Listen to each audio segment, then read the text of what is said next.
السلام عليكم ورحمة الله وبركاته.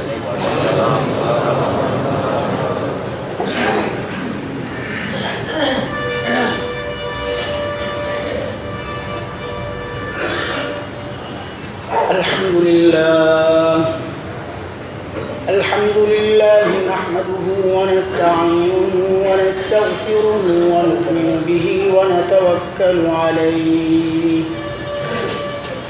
ونعوذ بالله من شرور أنفسنا ومن سيئات أعمالنا من يهدي الله فلا مضل له ومن يضلله فلا هادي له وأشهد أن لا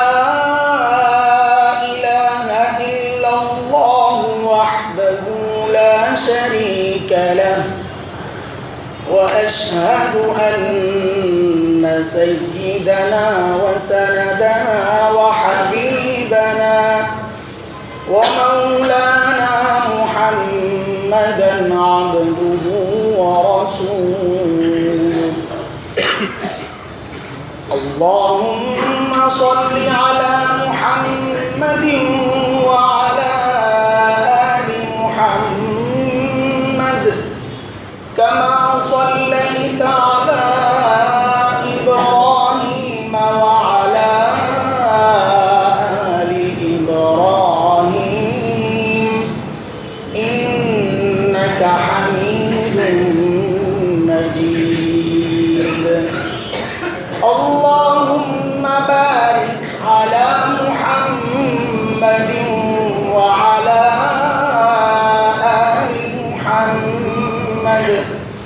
كما باركت على إبراهيم وعلى آل إبراهيم إنك حميد مجيد. أما بعد فأعوذ بالله من الشيطان الرجيم. بسم الله الرحمن الرحيم. وما كان المؤمنون لينفروا كافة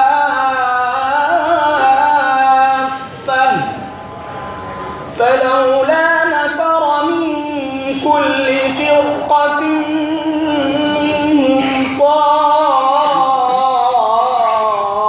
طائفة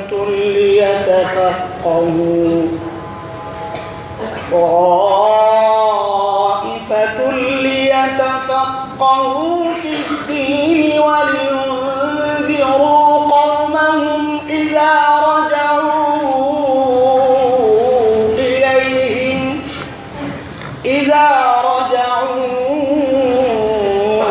إليهم لعلهم يحذرون. آمنت بالله صدق الله العلي العظيم. محترم حاضرين, সূরা তাওবার একটা আয়াত আমি তেলাওয়াত করেছি। এই আয়াতে রব্বে করিম আল্লাহ সুবহানাহু ওয়া তাআলা ইরশাদ করছেন যে মুমিনরা তো জিহাদে যাবে, দ্বীনের দাওয়াতে বিভিন্ন প্রোগ্রামে যাবে, কিন্তু একটা গ্রুপ তো এমন থাকবে যেই গ্রুপ দ্বীন শিখবে। কারণ রাসূল করিম সাল্লাল্লাহু আলাইহি ওয়াসাল্লামের যে আমানত রাসূল রেখে গেছেন, এমন একটা গ্রুপ তো অবশ্যই থাকবে যারা রাসূলের ওই রেখে যাওয়া আমানতকে হেফাজতের জন্য পুরোপুরি এগুলো শিখবে এবং তার কওমের কাছে যখন ফিরে যাবে শেখার পর ওই কওমকে আখিরাতের ভয় দেখাবে, জান্নাতের প্রতি উদ্বুদ্ধ করবে, দ্বীনের উপর চলার প্রতি উৎসাহিত করবে। এইরকম একটা কওম তো থাকা উচিত। এই আয়াতে রব্বে করিম এই বিষয়টা এনেছেন। বিষয়টায় পুরোপুরি যাওয়ার আগে আমরা একটু পিছনে যেতে চাই। গত জুমায় যে আলোচনা হয়েছিল সে প্রসঙ্গেই সে সূত্রেই এই আলোচনা। হযরত রাসূল করিম সাল্লাল্লাহু আলাইহি ওয়াসাল্লাম খাতামুন নবিয়্যিন, সমস্ত নবীদের শেষ নবী। খতমে নবুয়তের যে দাবি, সেই দাবি মতে দাওয়াত ও তাবলীগ, দিনকে মানুষ পর্যন্ত পৌঁছায় দেওয়া তথা সৎ কাজের আদেশ, অসৎ কাজ থেকে মানুষকে বারণ করা, নিষেধ করা, বিরত রাখা, এটা এই উম্মতের উপর একটা গুরুত্বপূর্ণ ফরিজা, জিম্মাদারি এই উম্মতের। এবং এই উম্মতের শ্রেষ্ঠত্বের জন্য এটাই মূল কারণ যে এই উম্মত নবীদের এই জিম্মাদারিকে আদায় করবেন কিয়ামত পর্যন্ত। এর কারণ কি? কারণ তো একটাই, যে রাসূল করিম সাল্লাল্লাহু আলাইহি ওয়াসাল্লাম তার নবুয়তের যে চেয়ার, ওই নুরানি চেয়ারের মধ্যে আল্লাহ তাআলা তার কাউকে বসাবেন না। হযরত রাসূল করিম সাল্লাল্লাহু আলাইহি ওয়াসাল্লাম বিদায় হজের সময় প্রায় 100 লক্ষ সাহাবী রিদওয়ানুল্লাহি আলাইহিম আজমাইনদের সামনে যখন আল্লাহ রাসূল সাল্লাল্লাহু আলাইহি ওয়াসাল্লাম এই কথা বলছিলেন যে আমি কি দ্বীনের দাওয়াত তোমাদের কাছে পুরোপুরি পৌঁছাইতে পারছি কিনা, রিসালাতের জিম্মাদারি, আমার রসুল হওয়ার জিম্মাদারি আমি আদায় করতে পেরেছি কিনা। তো হযরত সাহাবায়ে কিরাম রিদওয়ানুল্লাহি আলাইহিম আজমাইন সবাই এক বাক্যে স্বীকার করেছেন, জি আপনি আপনার জিম্মাদারি পুরোপুরি আদায় করেছেন। আল্লাহর হাবিব সাল্লাল্লাহু আলাইহি ওয়াসাল্লাম তখন আসমানের দিকে আঙ্গুল উঠায়া বলতেছিলেন, আল্লাহুম্মা আশহাদ, আল্লাহুম্মা আশহাদ, আল্লাহুম্মা আশহাদ। ইয়া আল্লাহ, যাদের কাছে আপনি আমাকে পাঠাইছেন যে জিম্মাদারি দিয়া, ইয়া আল্লাহ এই জিম্মাদারি আমি আদায় করেছি কিনা। তাদেরকে জিজ্ঞেস করেছি, তারা সাক্ষ্য দিয়েছে যে আমি জিম্মাদারি আদায় করেছি। আল্লাহ আপনিও সাক্ষী থাকেন, আল্লাহ আপনিও সাক্ষী থাকেন, আল্লাহ আপনিও সাক্ষী থাকেন। হযরত রাসূল করিম সাল্লাল্লাহু আলাইহি ওয়াসাল্লাম যখন এইভাবে আল্লাহকে সাক্ষী বানাইতেছিলেন, আল্লাহ তাআলা হযরত জিবরাইল আলাইহিস সালাতু ওয়াস সালামকে পাঠিয়ে দিয়েছেন ওহী দিয়া। হযরত জিবরাইল আলাইহিস সালাতু ওয়াস সালাম এসে রাসূল করিম সাল্লাল্লাহু আলাইহি ওয়াসাল্লামের কানে কানে বলতেছেন, ইয়া রাসূলুল্লাহ, আল্লাহ বলেছেন যে হ্যাঁ আল্লাহও সাক্ষী আছেন। সুবহানাল্লাহ। এরপরই আয়াত নাযিল করেছেন রব্বে করিম, সূরা আল মায়েদার যে আয়াত, আল্লাহ তাআলা আয়াত নাযিল করেছেন, اليوم أكملت لكم دينكم وأتممت عليكم نعمتي ورضيت لكم الإسلام دينا। যে আমি দ্বীনকে পরিপূর্ণ করে দিলাম, ইসলামকে আমি দ্বীন হিসেবে কবুল করে নিলাম, ইসলামের উপর আমি সন্তুষ্ট হয়ে গেলাম। এইভাবে যখন রব্বে করিম স্বীকৃতিগুলো দিচ্ছিলেন, আহা সাহাবায়ে কেরামের মধ্যে সে কি আনন্দ। আল্লাহ এতদিনের কষ্টে রাসূল করিম সাল্লাল্লাহু আলাইহি ওয়াসাল্লামের রক্ত, সাহাবায়ে কেরাম রিদওয়ানুল্লাহি আলাইহিম আজমাইনদের রক্তের আজকে আল্লাহ তাআলার পক্ষ থেকে স্বীকৃতি পাওয়া গেল। সাহাবায়ে কেরামের মধ্যে এই আনন্দ চলতেছিল, কারণ সাহাবায়ে কেরাম তো জানেন যে এই দিন তো এমনি আসে নাই। এই দিন পরিপূর্ণতা পাওয়ার পেছনে আল্লাহর পক্ষ থেকে আজকে পরিপূর্ণ হওয়ার যে স্বীকৃতি আজকে পাওয়া গেল, এটা তো এমনি হয় নাই, এর পেছনে তো বহু রক্ত ঝরেছে। রাসূল করিম সাল্লাল্লাহু আলাইহি ওয়াসাল্লামের রক্ত ঝরেছে, আমার প্রিয় হাবিব সাল্লাল্লাহু আলাইহি ওয়াসাল্লামের চেহারা মুবারক রক্তাক্ত হয়েছে, তার দান্দান শহীদ হয়েছে। রাসূল করিম সাল্লাল্লাহু আলাইহি ওয়াসাল্লামের সঙ্গীরাও তো কত কষ্ট ভোগ করেছেন। হযরত বিলাল হাবশী রাদিয়াল্লাহু তাআলা আনহুর কথা আমরা তো অনেকেই জানি, এটা সবাই জানি প্রায়। হযরত বিলালকে মক্কার কুরাইশরা এত নির্যাতন করত যে হযরত বিলাল হাবশী রাদিয়াল্লাহু তাআলা আনহু নিজেই বলেন যে আমাকে এত অত্যাচার করতো, তারা পিটাইতে পিটাইতে একসময় যখন তারা নিজেরাই কাহিল হয়ে যেত, আর পারতেছে না, তখন তারা আমার গলার মধ্যে রশি পেঁচায়া ওই উত্তপ্ত মরুভূমির ওই বালুর মধ্যে ওই ইটা, পাথর, কাঁটা এগুলোর উপর দিয়ে আমাকে শেষে যখন নিয়ে যাইত, তখন একসময় তারা তখনও যখন কাহিল হয়ে যাইত, ওই উত্তপ্ত বালুর মধ্যে আমাকে শোয়া আমার বুকের মধ্যে বড় গরম পাথর দিয়ে যখন আমাকে চাপা দিয়ে রাখতো, হযরত বিলাল বলেন যে আমার তখন কেমন লাগতো, আমি তো অনুভূতিহীন, কিন্তু মাঝে মধ্যে এমন হইতো যে ওই বালিগুলো এত গরম ছিল, ওই পাথরটা এত গরম ছিল যে আমার বুকের উপর যখন রাখতো ওই পাথর, আমার বুকের চামড়াগুলো পুড়ে আমার মুখের মধ্যে, নাকের মধ্যে ওই পোড়া গন্ধ আইসা লাগতো। দিন তো এত কষ্ট করে আসছে। হযরত খাব্বাব রাদিয়াল্লাহু তাআলা আনহু, হযরত ওমর রাদিয়াল্লাহু তাআলা আনহু মিম্বরে বসা, হযরত খাব্বাব আসছেন, হযরত ওমর বলেন, খাব্বাব আসেন, আপনি আমার পাশে বসেন, একটু আমাদেরকে ওই সমস্ত কাহিনীগুলো একটু শোনান, যে মক্কার কুরাইশরা আপনাকে কত কষ্ট দিয়েছিল, ওই নির্যাতনের কথা একটু শোনান, আমাকে একটু কিছু দেখান, নির্যাতনের কোনো চিহ্ন আপনার মধ্যে আছে কিনা একটু দেখান। হযরত খাব্বাব বলেন, ওমর আপনি সহ্য করতে পারবেন না, দরকার নাই। হযরত ওমর বলেন, না দেখান। হযরত খাব্বাব রাদিয়াল্লাহু তাআলা আনহু কাপড়টা উঠায়া কোমরটা যখন দেখাইছেন, হযরত ওমর দেখেন যে ওই কোমরের মধ্যে বড় বড় গর্ত হয়ে গেছে। হযরত ওমর বলেন, খাব্বাব এই গর্ত কিসের? খাব্বাব বলেন, আমিরুল মুমিনিন, ওই মক্কার কুরাইশরা পিটাইতে পিটাইতে যখন একদম কাহিল হয়ে যেত, তখন তারা ওই রড গরম করে, লোহা গরম করে করে আমার এই কোমরের মধ্যে লাগাই দিত, আমার গোশতগুলা পুইরা পুইরা এরকম গর্ত হয়ে গেছে। হযরত ওমর শিশুর মতো আউমাউ করে কান্না শুরু করছে, খাব্বাব আপনি কত কষ্ট করেছেন।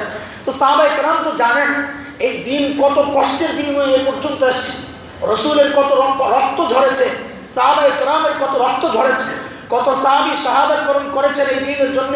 হযরত আব্বাস রাদিয়াল্লাহু, হযরত হামজা রাদিয়াল্লাহু তাআলা আনহু, আল্লাহু আকবার, ওদের যুদ্ধের সময় রাসূল করিম সাল্লাল্লাহু আলাইহি ওয়াসাল্লাম যখন তার সাহাবীদেরকে বুকে নিয়ে নিয়ে কবরে রাখতেছিলেন, যখনই নিজের চাচা হামজা রাদিয়াল্লাহু তাআলা আনহু এবং বন্ধু, খুব কাছের মানুষ, রাসূল বড় মহব্বত করতেন হযরত হামজা রাদিয়াল্লাহু তাআলা আনহু। চাচাদের মধ্যে আর কে আছে এরকম রাসূলের দাওয়াত কবুল করেছেন? হযরত হামজা রাদিয়াল্লাহু তাআলা আনহু। রাসূল যখন হামজা রাদিয়াল্লাহু তাআলা আনহুকে বুকে নিয়ে কবরে শোয়াবেন, দেখেন হামজার তো নাক কাটা, কান কাটা, চেহারা ক্ষত বিক্ষত, অঙ্গ প্রত্যঙ্গগুলো একটাও কাছে নাই, সব টুকরা টুকরা করা, তার কলিজাটা খুলে এটাকে পিষানো হয়েছে, চাবানো হয়েছে। রাসূল এই দৃশ্য দেখে আর সহ্য করতে পারতেছিলেন না। একসময় রাসূল অসহ্য হয়ে বলে ফেলছেন যে আমি এর প্রতিশোধ দিব। আল্লাহ সুবহানাহু ওয়া তাআলার সাথে সাথে জিবরাইল আলাইহিস সালামকে পাঠাইয়া রাসূলকে সান্ত্বনা দিতেছেন, ও হাবিব আপনি বুঝি বড় রাগ হয়ে গেছেন, আজকে বড় রাগ হয়ে গেছেন না, আপনি রাগ হলে চলবে না, ইয়া রাসূলুল্লাহ, এ আল্লাহর রাসূল, আমার হাবিব আপনি শান্ত হন। আল্লাহ রসুলকে আল্লাহ তাআলা শান্ত করেছেন। তো সাহাবায়ে কেরাম তো জানেন এই দিন কত কষ্টের বিনিময়ে এই পর্যন্ত আসছে, যে আজকে আসমান থেকে আরশের মালিক স্বীকৃতি দিয়ে দিয়েছেন, আল-ইয়াওমা আকমালতু লাকুম দীনাকুম, আমি দিনকে আজকে পরিপূর্ণ করে দিলাম। এই কষ্টের এই ফসল যখন হাতে আসছে, সাহাবায়ে কেরাম আনন্দে খুশিতে বাগবাগ, তারা যখন আনন্দ প্রকাশ করতেছে, হঠাৎ দেখে ময়দানের এক কোণার মধ্যে এক বুড়া বসে বসে চাদর মুড়ো দিয়ে শিশুর মতো হাউমাউ করে কাঁদতেছে। বলে আর এই বুড়াকে কাঁদতেছে। কাছে গিয়ে দেখে হযরত আবু বকর সিদ্দিক রাদিয়াল্লাহু তাআলা কান্না করতেছেন। আবু বকর আনন্দের মুহূর্তে আপনি কেন কান্না করতেছেন? হযরত আবু বকর বলেন, আরে তোমরা তো টের পাও নাই, তোমরা তো বুঝো নাই, দিন কামিল হয়ে গেছে, মানে প্রিয় হাবিব মুহাম্মদুর রাসূলুল্লাহ সাল্লাল্লাহু আলাইহি ওয়াসাল্লামের চলে যাওয়ার সময় হয়েছে। তোমরা কেন বুঝতেছো না? রাসূল চলে যাবেন, আমরা কিভাবে থাকবো, কাকে নিয়ে থাকবো? দুঃখে কষ্টে রাসূলের কাছে আসতাম, সান্ত্বনা পাইতাম, একদিন দুই দিন তিন দিন পর্যন্ত না খেয়ে থাকতাম। আল্লাহ রাসূলের চেহারা মোবারক দেখলে শান্তি পাইতাম, কষ্ট দূর হয়ে যেত। এখন কার কাছে যাবো? তোমরা বুঝতেছো না কিছু। এই কথা শুই না সমস্ত সাহাবায়ে কেরাম কান্না শুরু করছেন। আল্লাহ রাসূল তখন ডাক দিচ্ছেন, আমার সাহাবীরা শান্ত হও, শান্ত হও।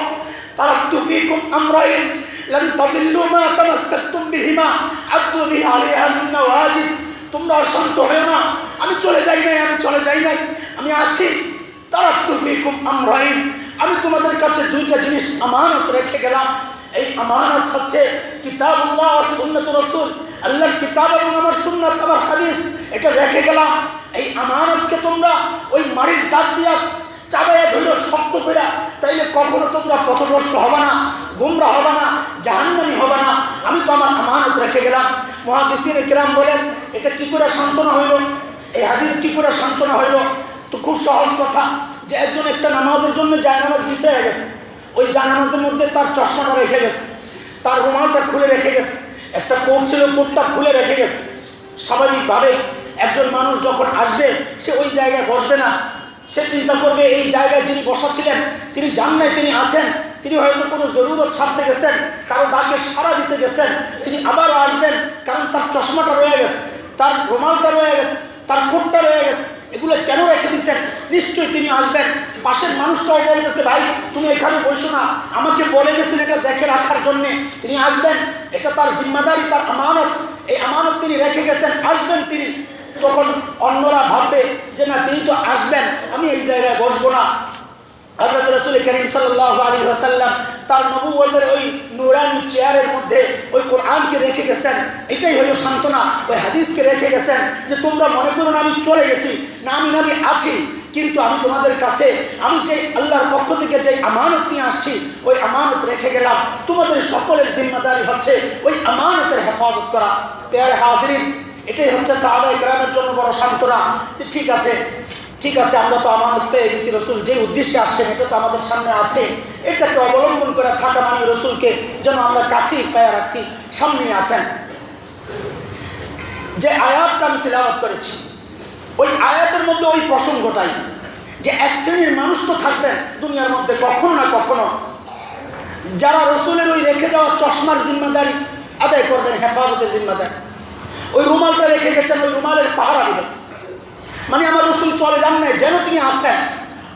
কারণ হচ্ছে নবুয়তের এই চেয়ারে অন্য কারো বসার আর কোনো ক্ষমতা নাই, যোগ্যতা নাই, এটা স্টপ হয়ে গেছে। এই জায়গায় আর কোনো নবী বসতে পারবেন না। আল্লাহ তাআলার পক্ষ থেকে ফয়সালা এসে গেছে। সূরা আহজাবের যে আয়াত 2 সপ্তাহ একাধারে তেলাওয়াত করেছিলাম, ওই আয়াত আল্লাহ তাআলা ওই ফয়সালা দিয়ে দিয়েছেন, মা কানা মুহাম্মাদুন আবা আহাদিম মির রিজালিকুম ولكن رسول الله وخاتم النبيين وكان الله بكل شيء عليما। এই আয়াতে আল্লাহ তাআলা বলে দিয়েছেন যে মুহাম্মদুর রাসূলুল্লাহ তিনি হচ্ছেন সর্বশেষ নবী। নবুয়তের ওই চেয়ারের মধ্যে আর কোন নবী কিয়ামত পর্যন্ত বসতে পারবেন না। তার ওই রেখে যাওয়া আমানতকে কিছু মানুষ হেফাজত করবেন, কিছু মানুষ ওই আমানতের উপর চইলা নিজের জান্নাতের ফয়সালা দুনিয়া থেকে করে নেবেন। ওই কিছু মানুষ যারা ওই আমানতের হেফাজত করবেন তারা কারা? একটা বিশেষ শ্রেণীকে আল্লাহ রসুল নির্ধারণ করে গেছেন যে এই শ্রেণী এই আমানতের হেফাজত করবে। এরা কারা?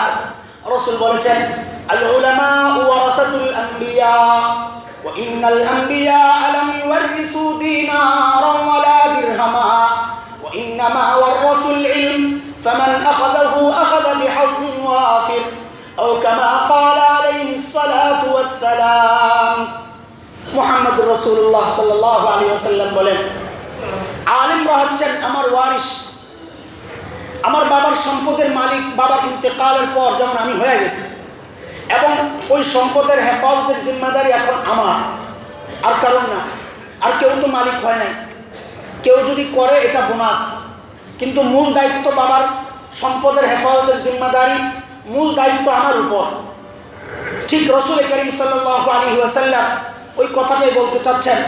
উলামারা হচ্ছেন ওয়ারাসাতুল আম্বিয়া, নবীর ওয়ারিস। নবীর রেখে যাওয়া আমানতের হেফাজতের মূল জিম্মাদারি আলেমদের উপর। আলেমরা এই মূল জিম্মাদারি আদায় করবে। এখানে একটা সূক্ষ্ম বিষয়, এটা হয়তো আরেকদিনও বলেছিলাম, কিন্তু আজকে প্রসঙ্গক্রমে আবার একটু আমরা শুনি। আলেমদেরকে নবী বলেছেন ওয়ারাসাতুল আম্বিয়া, নবীর ওয়ারিস। ওয়ারিসের একটা মাসআলা হইল, যিনি চলে যাবেন তার সম্পদ পরবর্তীতে যারা পাবে তাদের সাথে যেন মৃত ব্যক্তির সম্পর্কটা লাগোয়া হয়, মাঝখানে যেন খালি না থাকে। যেমন মিরাসের মাসআলা আমরা জানি, দাদা, বাবা, নাতি, সিরিয়ালটা এরকম হবে। যদি দাদা মারা যায়, দাদার ওই সম্পদের মালিক হবেন বাবা, বাবা মারা গেলে বাবার সম্পদের মালিক হবেন নাতি। কিন্তু যদি কখনো আল্লাহর হুকুমে সিরিয়াল ব্রেক হয়, যে দাদা জীবিত আছেন কিন্তু বাবা আগেই মারা গেছেন, তখন শরীয়তের মাসআলা কি? শরীয়তের মাসআলা হচ্ছে দাদা মারা গেলে দাদার মিরাস নাতি পাবে না। কারণ নাতি দাদার মিরাসটা যেই সূত্রে পাইতো, ওই সূত্র দাদায় থাকার আগে, দাদায় চলে যাওয়ার আগে বাবা যে সূত্র, ওই সূত্র আগে চলে গেছে। এটার সহজ উদাহরণ হচ্ছে, ধরেন একটা রেলগাড়ি। এই রেলগাড়ির প্রথমে ইঞ্জিন থাকে, তার পেছনে ডাব্বা থাকে, একটার পেছনে আরেকটা লাগোয়া থাকে। ওই 2 নম্বর ডাব্বা তো তখনই চলবে যখন 2 নম্বর ডাব্বার সংযোগ থাকবে 1 নম্বর ডাব্বার সাথে, আর 1 নম্বর ডাব্বার সংযোগ থাকবে ইঞ্জিনের সাথে। এখন ইঞ্জিন আছে, 2 নম্বর ডাব্বাও আছে, মাঝখান থেকে 1 নম্বর ডাব্বাটাকে সরায় নেওয়া হয়েছে। তাইলে ইঞ্জিন তো চলে যাবে তার আপন গতিতে, 2 নম্বর ডাব্বা কিন্তু আর চলবে না। কারণ 2 নম্বর ডাব্বা চলার জন্য ওই 1 নম্বর ডাব্বার সাথে তার সংযোগ থাকা দরকার ছিল, আর ওই 1 নম্বর ডাব্বার সংযোগ থাকা দরকার ছিল ইঞ্জিনের সাথে। ঠিক মিরাসের মাসআলাও এইরকমই মাসআলা, যে দাদার মাঝখানে যদি বাবা আগে চলে যান তাইলে নাতি দাদার মিরাস পায় না। তো দাদার মিরাস না পাইলে এই বাচ্চাটার ভবিষ্যৎ কী হবে? দাদা জীবিত থাকা অবস্থায় এই বাচ্চার জন্য কিছু একটা করে যাবেন, কিন্তু ইন্তেকালের পর ওই গতানুগতিক মিরাসের যে মাসআলা, ওই মাসআলায় কিন্তু এই নাতি কিচ্ছু পাবে না, দাদার মিরাস পাবে না। এই জায়গা থেকে এই হাদিসের একটা চমৎকার ব্যাখ্যা আমাদের সামনে। আল উলামা ওয়ারাসাতুল আম্বিয়া, আলিমরা হচ্ছেন নবীর ওয়ারিস। তো নবীর ওয়ারিস যেহেতু বলেছেন, মিরাসের মাসআলা হচ্ছে সংযোগ ঠিক থাকতে হবে। মাঝখানে ছুটে গেলে ওইটাকে মিরাসের সম্পদ বলবে না, মিরাস পাবে না। প্রকৃত নবীর ওয়ারিস তো সেই হবে যার নিজের থেকে, প্রকৃত আলিম তো সেই হবে যার নিজের থেকে মুহাম্মদুর রাসূলুল্লাহ সাল্লাল্লাহু আলাইহি ওয়াসাল্লাম পর্যন্ত শিক্ষার ওই সূত্র, ওই সনদ, এই সংযুক্তি নবী পর্যন্ত গিয়ে ঠেকেছে। যদি মাঝখান দিয়ে ছুটে যায়, সে কোনোদিন নবীর ওয়ারিস হতে পারে না, সে কোনোদিন নায়েব নবী হতে পারে না, আলিম হতে পারে না। কাজে কেউ যদি নিজে নিজে বসে বসে ওই বাংলা তর্জমা দেখা আলিম হয়ে যান, বাংলা বুখারী শরীফ দেখা আলিম হয়ে যান, আর এখন এইসব ফতোয়া দেওয়া শুরু করবেন, না ভাই, এই আলেম আপনি হন নাই, আপনি জ্ঞানী হয়েছেন, নিজে নিজে আমল করতে থাকেন, কিন্তু শরীয়তের ব্যাপারে, দ্বীনের ব্যাপারে আপনি কোনো ফতোয়া দেওয়ার অধিকার রাখেন না। এটা আমাদের চূড়ান্ত কোর্ট থেকে ফয়সালা দেওয়া, ফতোয়া তিনিই দিবেন। যার ফতোয়া দেওয়ার অথরিটি আছে, যিনি ফতোয়া দেওয়ার যোগ্য, এটা শুধু আপনি রাষ্ট্রের কানুনের বিরুদ্ধাচরণ করতেছেন না, আপনি শরীয়তের বিরুদ্ধাচরণ করতেছেন। শরীয়ত হচ্ছে এটাই যে নবী পর্যন্ত আপনার ওই লেখাপড়ার, এলেম শিখার, হাদিস পাওয়ার সূত্র ওই রকম সংযোগ থাকতে হবে। যদি না থাকে আপনি আলিম না, আপনাকে মূল জিম্মাদারি দেওয়া হয় নাই, আপনি অযথা এখানে নাক গলাবেন না। প্যারা হাজির, এর একটা উদাহরণ আমরা দিই সহজে বুঝার জন্যে। যেমন আমি বুখারী শরীফ পড়েছি, বুখারী শরীফের প্রথম হাদিস হচ্ছে ইন্নামাল আমালু বিন্নিয়াত ওয়া ইন্নামা লিমরিইম মা নাওয়া ফামান কানাত হিজরাতুহু ইলাল্লাহি ওয়া রাসূলিহি ফাহিজরাতুহু ইলাল্লাহি ওয়া রাসূলিহি ওয়া মান কানাত হিজরাতুহু ইলা দুনিয়া ইউসিবুহা আও ইমরাআতিন ইয়ানকিহুহা ফাহিজরাতুহু ইলা মা হাজারা ইলাইহি। এটা হচ্ছে বুখারী শরীফের প্রথম হাদিস। এই হাদিস আমি পড়েছি ঢাকা ফরিদাবাদ মাদ্রাসায় হযরত মাওলানা আব্দুল হাফিজ রাহমাতুল্লাহি আলাইহির কাছে। আর দেওবন্দ মাদ্রাসায় পড়েছি হযরত মাওলানা নাসির খান রহমতুল্লাহ আলাইহির কাছে। আমার 2 উস্তাদই চলে গেছেন। আমার এই 2 উস্তাদের উস্তাদ হচ্ছেন হযরত হুসাইন আহমদ মাদানী নওয়ারাল্লাহু মারকাদাহ, শাইখুল আরব ওয়াল আজম নামে যিনি পরিচিত, হুসাইন আহমদ মাদানী রহমতুল্লাহ আলাইহি। হুসাইন আহমদ মাদানী রহমতুল্লাহ আলাইহি এই হাদিস পড়েছেন হযরত মাওলানা মাহমুদ হাসান দেওবন্দি রহমতুল্লাহ আলাইহি, যিনি শাইখুল হিন্দ নামে পরিচিত ছিলেন। হযরত খাব্বাব রাদিয়াল্লাহু তাআলা আনহু ওই ঘটনা যখন পড়ি হাদিসে, তখন আমার খুব মনে পড়েছিল হযরত মাহমুদ হাসান দেওবন্দি রহমতুল্লাহ আলাইহির কথা। তিনি অসুস্থ ছিলেন, দিল্লির হাকিম আজমল খানের বাসায় তিনি আছেন, চিকিৎসা চলতেছিল, ওখানে ইন্তেকাল করেছেন। তো দিল্লি থেকে যখন তার লাশ দেওবন্দে পৌঁছে, লাশ ধোয়ানোর সময় গ্রামবাসী, দেওবন্দবাসী যখন ধোয়াইতেছিলেন, দেখেন যে হায়, শাইখুল হিন্দের কোমরের মধ্যে কোনো গোশত নাই, শুধু মেরুদণ্ডের হাড়টা আর কিচ্ছু নাই, একদম শুকায়া একেবারে হাড়টা আছে। গ্রামবাসী দেখা কান্না শুরু করছেন, হায় রে, শাইখুল হিন্দের এই কী অবস্থা!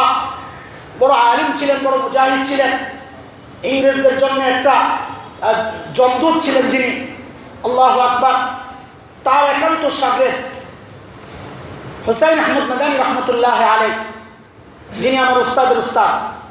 হুসাইন আহমদ মাদানী রহমতুল্লাহ আলাইহি শাইখুল হিন্দ রহমতুল্লাহ আলাইহির একান্ত ছাত্র খাদিম ছিলেন। হুসাইন আহমদ মাদানী রহমতুল্লাহ আলাইহি তখন কলকাতার আলিয়া মাদ্রাসায় পড়ান, হাদিস পড়ান। তিনি তার উস্তাদের ইন্তেকালের খবর পায় যখন দেওবন্দের উদ্দেশ্যে রওনা দিয়েছেন, দেওবন্দ যখন পৌঁছেছেন, গ্রামবাসী দৌড়াইয়া কান্না করতেছেন যে হযরত, শাইখুল হিন্দের এই কী অবস্থা, তার কোমরের মধ্যে কোনো গোশত নাই। হযরত, আপনি তো তার সাথে ছিলেন, আপনি তার সব কিছু জানেন, কেন এই অবস্থা শাইখুল হিন্দের, আপনি বলেন। হযরত হুসাইন আহমদ মাদানী নওয়ারাল্লাহু মারকাদাহ এই কথা শুনে শিশুর মতো আউমাউ করে কান্না শুরু করছে। বলে, হায়, আমার উস্তাদের এই খবর তো আমি কাউকে কোনোদিন বলি নাই। উস্তাদ নিষেধ করেছিলেন আজকে আমার উস্তাদ চলে গেছেন। এখন শুনো, আমাদেরকে যখন মাল্টার দ্বীপে বন্দি করেছিল ইংরেজরা, তখন প্রত্যেক দিন ইংরেজরা আমার উস্তাদ শাইখুল হিন্দ মাহমুদ হাসান দেওবন্দি রহমতুল্লাহ আলীকে প্রতিদিন এক অন্ধকার কুঠুরিতে নিয়ে যেত। ওখানে তার উপর নির্যাতন চলতো, তাকে রক্তাক্ত করা হতো। শেষে লোহা গরম করে করে তার এই কোমরের মধ্যে ছেদ দেওয়া হতো। প্রত্যেক দিনের এই শাস্তি পাইতে পাইতে আমার উস্তাদের এই কোমর এর সমস্ত বস্তুগুলো পুইরা ছাই হইয়া এখন এখানে শুকায় গেছে, হাত পা ছাড়া আর কিচ্ছু নাই। সেই শাইখুল মাহমুদ হাসান দেওবন্দি রহমতুল্লাহ আলাইহি মহান পুরুষ, কেবল একজন আল্লাহ ওয়ালা ছিলেন না, তিনি ইংরেজ খেদা আন্দোলনের মহান পুরুষ ছিলেন এবং মুহাদ্দিস ছিলেন। তিনি আমার উস্তাদের উস্তাদ, তার উস্তাদ ছিলেন মাহমুদ হাসান দেওবন্দি রহমতুল্লাহ আলাইহি। মাহমুদ হাসান দেওবন্দি রহমতুল্লাহ আলাইহি উস্তাদ ছিলেন। শামিলির যুদ্ধের পর যখন উলামায়ে কেরাম দেখলেন এইভাবে ইংরেজদের বিরুদ্ধে যে অসম লড়াই হচ্ছে, একসময় আলেমদের অস্তিত্ব থাকবে না, আলেম তৈরি করতে হবে, তখন কাসিম নানভী রহমতুল্লাহ আলাইহি সহ রফিউদ্দিন সাহেব সহ কিছু আলেম মিলা দারুল উলুম দেওবন্দকে প্রতিষ্ঠা করেন। দারুল উলুম দেওবন্দের প্রতিষ্ঠার মূল মাকসাদই ছিল এটা, তাকলিবে দ্বীন, যে এখান থেকে মুজাহিদ তৈরি হবে, এখান থেকে মুহাদ্দিস তৈরি হবে, এখান থেকে তাবলীগওয়ালা তৈরি হবে, এখান থেকে পীর বুজুর্গ তৈরি হবে। এই চারটা মূল মাকসাদকে নিয়ে দারুল উলুম দেওবন্দের প্রতিষ্ঠা যারা করেন তাদের মধ্যে কাসিম নানভী রহমতুল্লাহ আলাইহি হচ্ছেন এক নম্বর। সেই কাসিম নানভী রহমতুল্লাহ আলাইহি হচ্ছেন মাহমুদ হাসান দেওবন্দি রহমতুল্লাহ আলাইহির উস্তাদ। মাহমুদ হাসান দেওবন্দির উস্তাদ হচ্ছেন শেখ কাসিম নানভী রহমতুল্লাহ আলাইহির উস্তাদ হচ্ছেন শেখ আব্দুল গনি আল মুজাদ্দিদি রহমতুল্লাহ আলাইহি। শেখ আব্দুল গনি আল মুজাদ্দিদির উস্তাদ হচ্ছেন শেখ মোহাম্মদ ইসহাক আদ-দেহলভী রহমতুল্লাহ আলাইহি। শেখ মোহাম্মদ ইসহাক আদ-দেহলভী রহমতুল্লাহ আলাইহির উস্তাদ হচ্ছেন যিনি এই উপমহাদেশে সর্বপ্রথম ইংরেজদের বিরুদ্ধে জিহাদের ডাক দিয়েছিলেন। এই উপমহাদেশকে দারুল হরব শত্রু আক্রান্ত রাষ্ট্র হিসেবে ঘোষণা দিয়েছিলেন সেই শেখ আব্দুল আজিজ মুহাদ্দিস দেহলভী রহমতুল্লাহ আলাইহি। তার উস্তাদ ছিলেন মুসনাদুল হিন্দ, হিন্দুস্তানে যার হাত ধরে হাদিস এসেছে তার উস্তাদ ছিলেন তার বাবা শাহ ওয়ালিউল্লাহ মুহাদ্দিস দেহলভী রহমতুল্লাহ আলাইহি। শাহ ওয়ালিউল্লাহ মুহাদ্দিস দেহলভী রহমতুল্লাহ আলাইহি উস্তাদ ছিলেন মদিনার মুহাদ্দিস আবু তাহের আল মাদানী রহমতুল্লাহ আলাইহি। আবু তাহের আল মাদানী উস্তাদ ছিলেন ইব্রাহিম কুর্দি সুম্মা মক্কি রহমতুল্লাহ আলাইহি। ইব্রাহিম কুর্দি উস্তাদ ছিলেন আহমদ আল কুশাশি রহমতুল্লাহ আলাইহি। আহমদ আল কুশাশির উস্তাদ ছিলেন আহমদ আশ-শিন্নাবী রহমতুল্লাহ আলাইহি। আহমদ আশ-শিন্নাবীর উস্তাদ ছিলেন মুহাম্মদ ইবনে আহমদ আর-রমালি রহমতুল্লাহ আলাইহি। মুহাম্মদ ইবনে আহমদ আর-রমালির উস্তাদ ছিলেন জাইনুদ্দিন আল-মিসরি রহমতুল্লাহ আলাইহি। জাইনুদ্দিন আল-মিসরির উস্তাদ ছিলেন আহমদ ইবনে আলী আল-হাজার আল-আসকালানি রহমতুল্লাহ আলাইহি। তার উস্তাদ ছিলেন ইব্রাহিম আত-তানুখি রহমতুল্লাহ আলাইহি। তার উস্তাদ ছিলেন আবু আব্বাস আল-হাজ্জার রহমতুল্লাহ আলাইহি। তার উস্তাদ ছিলেন আবু আলী আস-সিরজি রহমতুল্লাহ আলাইহি। তার উস্তাদ আবু আলী আস-সুলাইহি রহমতুল্লাহ আলাইহি। তার উস্তাদ ছিলেন আবু বকর আস-সিরজি রহমতুল্লাহ আলাইহি। তার উস্তাদ ছিলেন আবুল হাসান আদ-দাউদি রহমতুল্লাহ আলাইহি। তার উস্তাদ ছিলেন আবু মুহাম্মদ আস-সারাফসি রহমতুল্লাহ আলাইহি। তার উস্তাদ ছিলেন ইমাম বুখারীর শাগির্দ আবু আব্দুল্লাহ ফিরাবি রহমতুল্লাহ আলাইহি। আবু আব্দুল্লাহ ফিরাবি রহমতুল্লাহ আলাইহি উস্তাদ ছিলেন মুহাম্মদ ইবনে ইসমাঈল ইমাম বুখারী রহমতুল্লাহ আলাইহি। ইমাম বুখারীর উস্তাদ ছিলেন হুমায়দি রহমতুল্লাহ আলাইহি। হুমায়দির উস্তাদ ছিলেন সুফিয়ান আস-সাওরী রহমতুল্লাহ আলাইহি। সুফিয়ান আস-সাওরীর উস্তাদ ছিলেন ইয়াহইয়া ইবনে সাঈদ আল-আনসারী রহমতুল্লাহ আলাইহি। ইয়াহইয়া ইবনে সাঈদ আল-আনসারীর উস্তাদ ছিলেন মুহাম্মদ ইবনে ইব্রাহিম আত-তাইমি রহমতুল্লাহ আলাইহি। মুহাম্মদ ইবনে ইব্রাহিম আত-তাইমির উস্তাদ ছিলেন আলকামা ইবনে ওয়াক্কাস আল-লাইসি রহমতুল্লাহ আলাইহি। আলকামা ইবনে ওয়াক্কাস আল-লাইসির উস্তাদ ছিলেন উমর ইবনে আল-খাত্তাব রাদিয়াল্লাহু তাআলা আনহু। উমর ইবনে আল-খাত্তাবের উস্তাদ ছিলেন মুহাম্মদুর রাসূলুল্লাহ সাল্লাল্লাহু আলাইহি ওয়াসাল্লাম। আল্লাহু আকবার। আমরা প্রত্যেকটা হাদিস মুহাম্মদুর রাসূলুল্লাহ থেকে নিয়ে আমাদের উস্তাদ পর্যন্ত এইভাবে পেয়েছি। আলিম হওয়া এত সোজা কথা নয়। রসুলের এই আমানতের হেফাজতের জিম্মাদার আল্লাহ রসুল যাকে তাকে বানান নাই। আল্লাহ রসুল শব্দ একটা দুইয়া দিচ্ছেন ওয়ারাসাতুল আম্বিয়া। আলিমরা হচ্ছেন আম্বিয়াদের নাইব ওয়ারাসা। ইলমের মিরাস তারা পাবেন সূত্রে সূত্রে। এইরকম সিরিয়াল থাকবে, এইরকম সংযোগ থাকবে, এইরকম চেন থাকবে। মাঝখান দিয়ে হুট করে একজন আয়েশা বলবে আমি বড় পীর সাহেব। বাবা পীর ছিলেন, তোমার বাবা পীর ছিলেন না নবী ছিলেন এটা আমাদের দেখার বিষয় নয়। নূহ আলাইহিস সালামের ছেলেও নবী জাদা ছিলেন, তুমি পীর জাদা হয়েছো কি হয়েছে? নূহ আলাইহিস সালামের ছেলে নবী জাদা হইয়া জাহান্নামী, তুমিও পীর জাদা হইয়া যদি রসুলের ওই মিরাজ যদি উস্তাদ ওইরকম দেখাইতে না পারো তাইলে তুমি পীর জাদা হইছো, কিন্তু নূহ আলাইহিস সালামের সন্তানের সাথে তুমিও জাহান্নামী হবা। আজকে আমরা এইরকম বহু পীর দেখতেছি। সমাজে এটা এক বড় বিস্ফোরণ হয়ে গেছে। সাধারণ মানুষদেরকে বিভ্রান্ত করার জন্য এইরকম লিবাসদারি পীর বাড়িয়েছেন, এইরকম লিবাসদারি মুজাহিদ বাড়িয়েছেন। তারা সমাজে ইসলাম কায়েম করতেছে নিজের ইচ্ছা মতো, শরীয়তের কোনো চিন্তা নাই, শরীয়তের কোনো খবর নাই। ওই সমস্ত কুলাঙ্গারদের জন্য আমি বলি স্পষ্ট কথা, ওই সমস্ত কুলাঙ্গারদের জন্য আজকে কিছু কিছু মানুষ ইসলামের শত্রু যারা এইরকম কথা বলার সুযোগ পাচ্ছে যে এই মাদ্রাসাগুলো হচ্ছে জঙ্গি তৈরির কারখানা। আল্লাহর কসম খায়া বলি, আল্লাহর কসম খায়া বলি, ও ভাই যার মধ্যে এই ধারণা আছে, তার মধ্যে বিশ্বাস আছে, তওবা করেন, তওবা করেন, নাইলে ঈমান নিয়ে কবরে যাওয়া সম্ভব হবে না। মাদ্রাসায় জঙ্গি হয় না। আপনি যা দেখেন, তল্লাশি করেন, অস্ত্র খুঁজেন, যদি অস্ত্র পাওয়া যায় তাদেরকে শাস্তি দেন। আপনারা না পারলে বড় আলেমদের কাছে তাদেরকে হস্তান্তর করেন, আমরাই তাদেরকে শাস্তি দিব। এই কুলাঙ্গারদের ইসলামের দরকার নাই, আলেমদের দরকার নাই, মাদ্রাসা ওয়ালাদের দরকার নাই। মাদ্রাসায় তৈরি হয় তাহাজ্জুদ পড়নেওয়ালা, মাদ্রাসায় তৈরি হয় আল্লাহ ওয়ালা, মাদ্রাসায় তৈরি হয় যারা সাধারণ মানুষকে আল্লাহর সাথে জুড়ে দিবে। মাদ্রাসায় কোনো সন্ত্রাসী হয় না। আমাদের 17/12/2015 আমাদের দেশের পুলিশের যিনি বস আইজিপি সাহেব বলেছিলেন চমৎকার কথা, না এটা কিছু বুদ্ধিজীবীদের অপপ্রচার, মাদ্রাসায় জঙ্গি হয় না।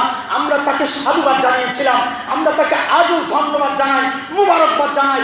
একজন দায়িত্বশীল ব্যক্তির মতো তিনি কথা বলেছেন, মাননীয় প্রধানমন্ত্রী সহ বক্তব্য দিয়েছেন, না জঙ্গি নাই, এটা মিথ্যা কথা, অপপ্রচার। গোটা দুনিয়া ইসলামের বিরুদ্ধে শয়তানি চক্র যেভাবে লেগেছে তারা বুঝেছে দুনিয়ায় দিন প্রতিষ্ঠিত আছে ওই সমস্ত মাদ্রাসাওয়ালাদের জন্যে। কাজে সাধারণ মানুষের কাছে যদি এই সমস্ত মাদ্রাসাওয়ালাদেরকে কলঙ্কিত করা যায়, জঙ্গির ট্যাগ লাগানো যায়, সন্ত্রাসী বলা যায়, সাধারণ মানুষ এই আলেমদের থেকে মুখ ফিরিয়ে নেবে। আর যদি এই আলেমদের থেকে মুখ ফিরিয়ে নেয়, ও ভাই আমার, বিদায় হজের সময় রাসূল যে আমানত তার চেয়ারের মধ্যে রেখে গেছেন, আলেমরা আমানতের হেফাজত করে কি করবে? আপনারা যদি ওই আমানতকে কবুল না করেন, আলেমরা বসে বসে ওই আমানতের হেফাজত করে কি করবে? আপনারা যদি আলেমদেরকে মুহাব্বত না করেন, আলেমদের থেকে দূরে সরে গেলে এই দিন আমরা কাদের কাছে নিয়ে পৌঁছাবো? এই দিন নিয়ে কার কাছে যাবো? আপনারা একজন মানুষ জাহান্নামে যান। আল্লাহর কসম করে বলি, বাংলাদেশের প্রত্যেকটা হক্কানি আলেম এটা প্রত্যাশা করে, কামনা করে এই দেশের একজন মানুষও জাহান্নামে যাবে, এটা আমাদের বরদাস্ত হয় না। আপনার দুনিয়া বরবাদ হবে, আখিরাত বরবাদ হবে, এটা আমাদের বরদাস্ত হয় না। আমরা চাই আপনাদেরকে বুকে নিয়ে রাসূল যে জিম্মাদারি আমাদেরকে দিয়ে গেছেন, রাসূল যে আমানত আমাদেরকে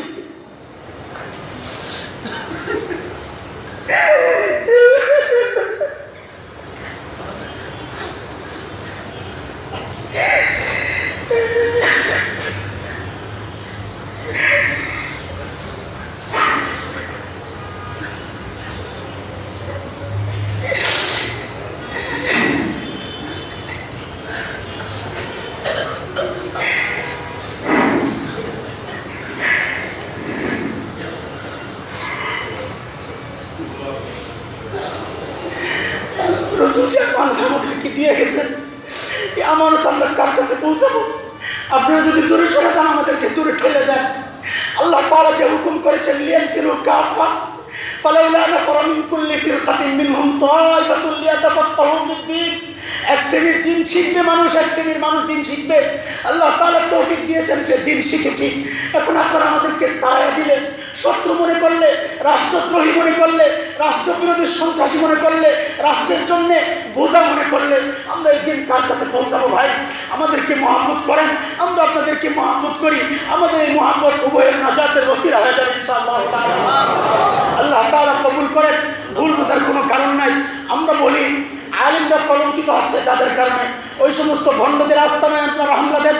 রসুলের দিনকে যারা পরিবর্তন করে ফেলতেছে, বিদআত ঢুকায় ঢুকায় দিনের মধ্যে যারা বিকৃতি আনতেছে, এই দিনকে যারা সন্ত্রাসের ধর্ম হিসাবে আমাদের সামনে প্রকাশ করতেছে, আপনারা তাদেরকে ধরেন। আমি বারবার বলি জঙ্গিবাদ আপনারা ধরেন, মুজাহিদ ওই সমস্ত কথিত মুজাহিদদেরকে আপনারা ধরেন যারা জিহাদের নামে এই সাধারণ মানুষের মধ্যে আতঙ্ক সৃষ্টি করে, যারা জিহাদের নামে মানুষ যেখানে থাকে সেখানে বোম ফুটাইয়া নিরীহ মানুষকে হত্যা করে, বৃদ্ধকে হত্যা করে, নারীকে হত্যা করে, শিশুকে হত্যা করে, মসজিদের মধ্যে বোমা ফুটছে, দ্বীনি প্রোগ্রামগুলোতে বোমা ফুটতেছে। আমরা এই পরিবেশ চাই না। আমরা তো সেই নবী মুহাম্মদুর রাসূলুল্লাহ সাল্লাল্লাহু আলাইহি ওয়াসাল্লামের উম্মত, যিনি বলেছেন ঈমানের ৭৭ শাখার থেকে একটা গুরুত্বপূর্ণ শাখা হচ্ছে ইমাতাতুল আযা আনিত তরিক, রাস্তা থেকে কষ্টদায়ক জিনিস সরায় দেওয়া। আমরা তো সেই রাসূলের উম্মত, সেই রাসূলের নাইব। আমরা মানুষের রাস্তা থেকে কষ্টদায়ক বস্তু সরাইতে আসছি, মানুষের রাস্তাকে কণ্টকাকীর্ণ করার জন্য আসি নাই, তার মধ্যে আতঙ্ক তৈরি করার জন্য আসি নাই। আমরা তো সেই রাসূলের উম্মত যিনি বলেছেন আল মুসলিমু মান সালিমাল মুসলিমুনা মিন লিসানিহি ওয়া ইয়াদিহি। প্রকৃত মুসলমান তো সেই যার হাত থেকে অন্য মুসলমান নিরাপদ থাকবে, যার জবান থেকে অন্য মুসলমান নিরাপদ থাকবে। আমরা তো সেই রাসূলের ওয়ারিস, সেই রাসূলের ওয়ারিসের হাত কখনো আরেক মুসলমানের রক্তে রঞ্জিত হইতে পারে না। সেই রাসূলের ওয়ারিস যারা, তাদের জবান দিয়া কি অন্য কোনো মুসলমানের দিল ভাঙতে পারে না। আমরা তো প্রকৃত নায়েবে নবী, ওয়ারাসাতুল আম্বিয়া। রাসূল যে আদর্শ রেখে গেছেন, ওই আদর্শের হেফাজতের জিম্মাদারি আল্লাহ রাসূল আমাদেরকে দিয়ে গেছেন। আমরা আপনাদেরকে দূরে সরাইতে চাই না, জাহান্নামের রাস্তায় দিতে চাই না, শয়তানের সহযোগী বানাইতে চাই না, শয়তানকে খুশি করতে চাই না। আমরা রাসূলকে খুশি করতে চাই। আমরা চাই রাসূল যেমন চেয়েছেন গোটা উম্মত দুনিয়ার সব উম্মত জান্নাতে যাক। আমার রাসূল ওই যে তায়েফের ময়দানে রাসূলের শরীর থেকে যখন রক্ত ঝরতেছিল, আল্লাহ রাসূল ওই রক্তগুলোর ড্রেন বানিয়ে দিয়েছেন জুতার মধ্যে ঢোকার জন্যে, চাদর দিয়া মুছতেছিলেন বারবার, আর বলতেছেন আল্লাহ এই রক্ত যদি জমিনে পড়ে, এই জমিন তো তামা হয়ে যাবে, এই জমিনে ফসল আসবে না, ফসল না আসলে মানুষগুলো কি খাবে? যেই মানুষরা রাসূলের রক্ত ঝরিয়েছে ওই মানুষরা কি খাবে তার চিন্তা আমার রাসূলের। আমরা সেই রাসূলের উম্মত, সেই রাসূলের নাইব। আমরা কোনোদিন সমাজের জন্য বোঝা না। আলহামদুলিল্লাহ, আমাদেরকে নিয়ে আপনাদের কোনো টেনশনের দরকার নাই, আমাদের চাকরির দরকার নাই, আমাদের কামাই রোজগারের দরকার নাই। আল্লাহ খাওয়াবেন ওই আকীদা বিশ্বাস, ওই ইয়াকিন আলহামদুলিল্লাহ আমাদের আছে। আমাদেরকে নিয়ে এই সমস্ত চিন্তার দরকার নাই। আমরা শুধু আপনাদের কাছে একটাই চাই, একটাই কামনা, একটাই প্রত্যাশা, একটাই তামান্না। রাসূলের দেওয়া আমানত আপনার কাছে আমি পৌঁছায় দিব, আপনি কবুল করবেন, আমাকে বুকে তুলে নেবেন, আমাকে মাথায় রাখবেন। ইনশাআল্লাহ তাআলা এই উলামায়ে কেরাম যদি জান্নাতে যায়, আপনাদেরকে বুকে নিয়ে তারা জান্নাতে যাবে ইনশাআল্লাহ। প্যারে হাজিরিন, যে দল করেন, আমি এই ব্যাপারে কোনো কথা নাই। আপনি যেই দল করেন, এক ফ্যামিলির মধ্যে নানা দল থাকে, কোনো সমস্যা নাই। এটা রাজনৈতিক বিষয়। একটা জায়গায় কি সবাই এক হইতে পারি না? কালিমার জায়গায়, যে কালিমা আমাদের সবার এক। আমরা সবাই কুল্লুনা বনু আদম, সবাই হযরত আদম আলাইহিস সালামের সন্তান। আমার সাথে রাজনৈতিক মত পার্থক্য থাকতে পারে, আমার সাথে আদর্শিক মত পার্থক্য থাকতে পারে, একটা জায়গায় তো আমরা সবাই এক। এক আল্লাহকে বিশ্বাস করি, এক রাসূলকে বিশ্বাস করি। আমার আপনার এই আদর্শের এই ঐক্যের জায়গায় কারা এখানে কাল কাঠি নাড়তেছে আপনি কেন বুঝতেছেন না? নিশ্চয়ই একটা বহিঃশক্তি যারা এদেশের শান্তিকে চায় না, এদেশ মানুষ শান্তিতে বসবাস করুক এটা চায় না, এদেশের মানুষ ইসলামকে শান্তির সাথে ইসলাম ধর্ম পালন করুক যারা চায় না, তারাই আপনার আর আমার মাঝে এই দূরত্ব তৈরির ফিকিরে আছে। ও ভাই, কালিমার যে কালিমাওয়ালা আরশের মালিকের কসম দিয়ে বলতেছি আপনাদেরকে যে তাদের ওই ষড়যন্ত্রের শিকার যেন আমরা কেউ না হই। গোটা সমাজে মাদ্রাসা তৈরি হোক, পাড়ায় মহল্লায় মাদ্রাসায় তৈরি হোক, আগাছার মতো তৈরি হোক না, যেখানেই তৈরি হবে সেখান থেকে যদি একজন আলিম বাই হয়, আপনি মনে করবেন এটা আপনার ওই সমাজের জন্য আল্লাহর পক্ষ থেকে এক বড় রহমত। আপনি এটাকে শত্রু ভাইবেন না আল্লাহর হস্তে, আপনি এটাকে আপনার পথের কাঁটা ভাইবেন না, বরং আপনি এটা আকীদায় রাখেন, বিশ্বাসে রাখেন, মাথার মধ্যে রাখেন যে সমাজে একজন আলেম বাড়লো মানে একজন সন্ত্রাসী কমলো। কারণ এই ছেলে যদি আলেম না হইতো, এই ছেলে সন্ত্রাসী হইতে পারত। আপনি কতজন মাদ্রাসাওয়ালাকে পেয়েছেন অস্ত্রধারী, কতজন মাদ্রাসাওয়ালাকে পেয়েছেন সন্ত্রাসী, কতজন মাদ্রাসাওয়ালাকে পেয়েছেন দুর্নীতিগ্রস্ত, কতজনকে পেয়েছেন। সমাজের গোটা সমাজকে একসাথে করেন আর দেখেন, তুলনামূলক বিবেচনা করেন, তুলনামূলক বিবেচনার পর সিদ্ধান্তে পৌঁছেন যে না, এই সমাজের জন্য আলহামদুলিল্লাহ এই দাড়ির টুপিওয়ালারা শান্তির বার্তাবাহক আলহামদুলিল্লাহ। হ্যাঁ, আপনাদের সাথে আমরাও একমত। যদি এর ব্যতিক্রম কোথাও পাওয়া যায়, ওই বিস্ফোরক ক্যান্সারগুলোকে কেটে ফেলা দরকার। আমরা সাপোর্ট দিব, আমরা আপনাদের পাশে আছি এই বিষয়ে। আপনাদেরও যদি মনে হয় যে না, এই দায়িত্ব আমাদের কাঁধে নিলে সমাজে বিশৃঙ্খলা সৃষ্টি হবে, একে যদি ধরি অনেক আলেম বিভ্রান্ত হবে, ভুল বুঝবে যে সরকারের পক্ষ থেকে আলেমের গায়ে হাত আসছে। আপনাদের যদি মনে হয় এইরকম ভয় আশঙ্কা কাজ করে যদি আপনার অন্তরের মধ্যে, তাও আমরা বলি যে যে ওই সন্ত্রাসীকে, ওই কুলাঙ্গারকে দেশের শীর্ষস্থানীয় আলেমের হাতে সুপর্দ করে দেন। তারা যেই বিচার করবে ওই বিচার আপনারা বাস্তবায়ন করেন, এইরকম সিস্টেম করে দেন। তাইলে আলেমের সাথে সরকারের দূরত্ব, সাধারণ মানুষের সাথে আলেমের দূরত্ব কমে যাবে, শয়তান আশাহত হবে। আমার প্রিয় হাবিব সাল্লাল্লাহু আলাইহি ওয়াসাল্লাম খুশি হবেন, আল্লাহর সন্তুষ্টি আমাদের উপর ছেয়ে যাবে, আল্লাহর রহমত দেশে ছেয়ে যাবে ইনশাআল্লাহ। আল্লাহ তাআলা আমাদের সকলের ওই ভুল বুঝাবুঝি দূর করে সমস্ত মুসলমানকে, রসুল যেমন বলেছেন সবাই কাল জাসাদিল ওয়াহিদ, এক শরীর। চোখে কষ্ট পাইলে পুরো শরীর যেমন অনুভব করে, গোটা মুসলিম সমাজটা এমন হয়ে যায় যে একজন কষ্ট পাইলে, একজনের উপর আঘাত আসলে গোটা সমাজ কষ্ট পাবে। আলহামদুলিল্লাহ, আল্লাহর কাছে আমাদের প্রত্যাশা, দোয়া করি আল্লাহ গোটা সমাজকে এইরকম এক শরীর বানায় দাও, এক মন বানায় দাও। মত পার্থক্য হাজার থাকুক, এই অনৈক্যের মধ্যে ঐক্যের সুর আমরা বাজাইতে চাই, এই ঐক্যের সুরে আমরা সবাই আসতে চাই, কালিমার ছায়াতলে সবাই আসতে চাই, আরশের ছায়াতলে জায়গা পেতে চাই। আল্লাহ তাআলা কবুল মঞ্জুর করেন, আমিন। ওয়া আখিরু দাওয়ানা আলহামদুলিল্লাহ।